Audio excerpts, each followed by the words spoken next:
the United States Secret Service has initiated an investigation into one of its agents after allegations surfaced that he attempted to smuggle his wife onto a support flight during President Donald Trump's trip to Scotland. The agent, whose identity remains undisclosed, reportedly tried to bring his wife, who is a member of the Air Force, onto a carplane flight meant for transporting personnel and equipment before the president's departure on Friday. Sources from the Secret Service disclosed this information. The agent is a new recruit and has allegedly faced multiple reprimands for misconduct during his initial training.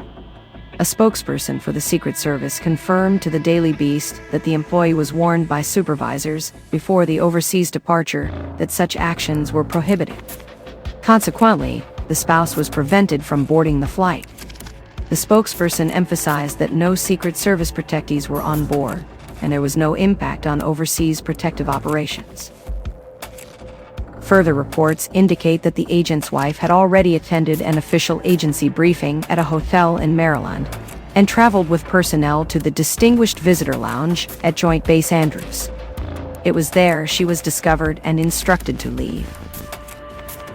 These events are just the latest in a series of mishaps during President Trump's weekend visit to Scotland, one of the 4 constituent countries of the United Kingdom, where more than 70% of the population disapproves of his policies and politics.